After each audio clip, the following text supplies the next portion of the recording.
दोस्तों, मेरा नाम सुधा है। मेरी शादी हो चुकी है।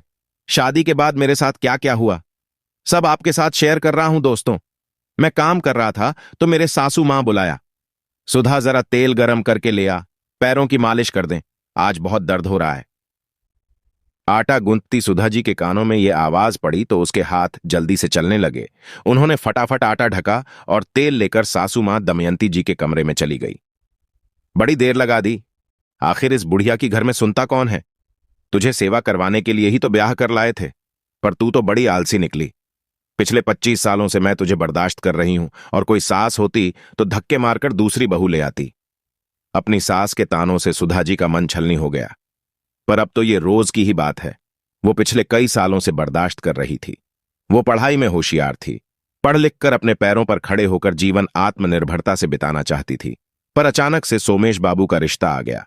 वो शादी के लिए जरा भी तैयार नहीं थी, उम्र भी ज्यादा नहीं थी। पर घर वालों को अमीर घर के सोमेश बाबू पसंद आ गए। उनका मानना था कि उनकी बेटी ऐसे घर में जाएगी तो राज करेगी, गहनों कपड़ों की कोई कमी नहीं रहेगी, ज्यादा पूछताछ भी नहीं करी, और यह भी दिमाग नहीं लगाया कि इतने बड़े घर के लोग उनकी सुधा को अपनी बहू क्यों बनाना चाहते हैं। सुधा जी ने विरोध भी किया। मां, मैं ये शादी नहीं करना चाहती। मुझे कपड़े और गहनों का कोई लालच नहीं है। मैं अपनी जिंदगी खुले से जीना चाहती हूं। छोटा घर, छोटी कार, मुझे सब मंजूर होगा, लेकिन वहां मैं अच्छे से खुश रहूंगी। मुझे बड़े घरों और इन अमीरजादों से डर लगता है। लेकिन उनकी मां कुछ ना कर सकी।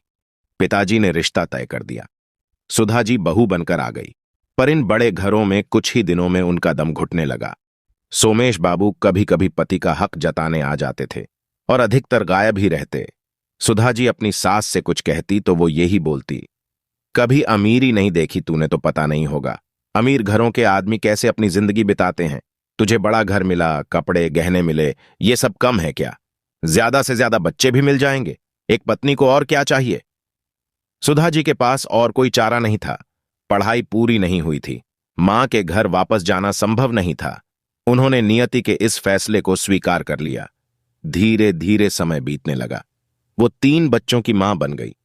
अब सोमेश बाबू की उपेक्षा उन्हें अखरती नहीं थी। वो बच्चों के पालन पोषण में व्यस्त रहने लगी। बड़ी बेटी नीलू पढ़ाई में अच्छी थी और उनकी ही तरह कुछ करना चाहती थी। बाकी 2 छोटे बच्चे पिता के साथ ही व्यापार में लग गए। अत्यधिक शराब पीने की वजह से सोमेश बाबू का लीवर खराब हो गया और वो बिस्तर पर आ गए और एक दिन इस दुनिया से चले गए। अब घर में सुधा जी की सास दमयंती जी की पहले की तरह ही चलती थी।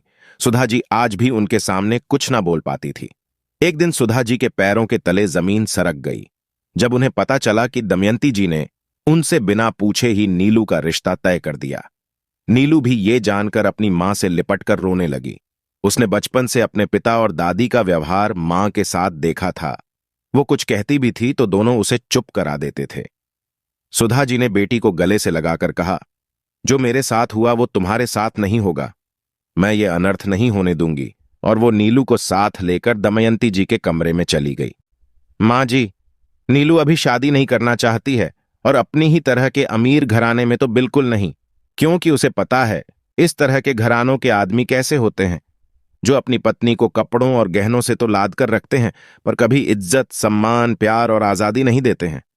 सुधा, तू ज्यादा ही बोल रही है। मैंने रिश्ता तय कर दिया है, मेरी जबान का भी कोई मोल है। वो कड़कड़ाती आवाज में बोली। मां जी, आपकी जबान का मोल है, पर मेरी बेटी की जिंदगी भी अनमोल है। मैं उसे बर्बाद नहीं होने दूंगी, और ये एक मां का फैसला है।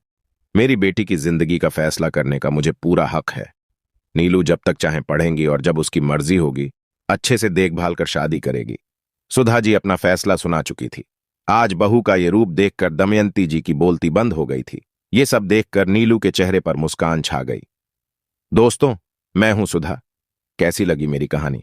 कमेंट में अपनी राय जरूर देना। धन्यवाद। आप सभी खुश रहे।